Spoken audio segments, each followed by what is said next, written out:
Droni nei quartieri ritenuti più pericolosi, architettura ostile, allarmi ad ultrasuoni, ronde a cavallo.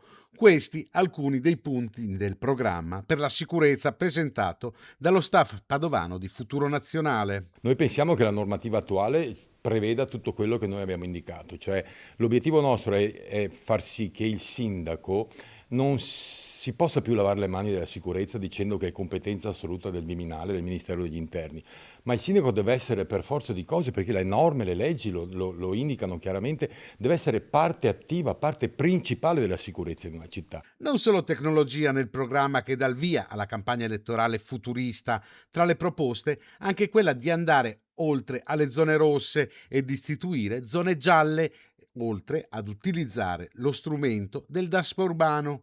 I vannacciani chiedono inoltre una residenza minima a Padova di 7 anni per accedere ai servizi di welfare comunale come gli asili nido e le case popolari. Questo è un programma che noi abbiamo stilato per far sì che i nostri potenziali presunti, non sappiamo se noi faremo un'alleanza o andremo da soli, è un programma di massima.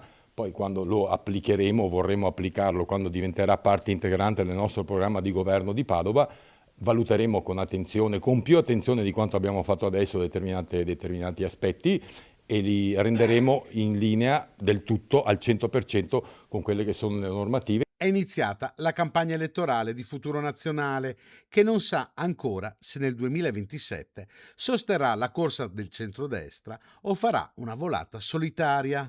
Il programma presentato, però, è per gli esponenti vannacciani imprescindibile per il cambiamento. È chiaro che saremo presenti a Padova, saremo presenti a Verona, faremo delle liste molto forti. Sul tema alleanze sarà tutto da vedere, come è già stato detto prima in conferenza stampa, ci sono dei punti, delle linee rosse o nere, chiamiamole come vogliamo, invalicabili, verso il quale non ci sarà nessuna possibile coalizione. Cioè, se si vuole mantenere lo status quo, noi non saremo d'accordo, noi siamo per il vero cambiamento, questo vale sia a livello nazionale che a livello locale. Il partito guidato dal generale Roberto Vannacci intanto continua a crescere nelle iscrizioni sia in provincia di Padova che nella regione del Veneto. Padova sicuramente la crescita è impetuosa, sono oltre 35 comitati sparsi nell'intera provincia e più di 2.000 iscritti e oltre 12.000 iscritti nel Veneto.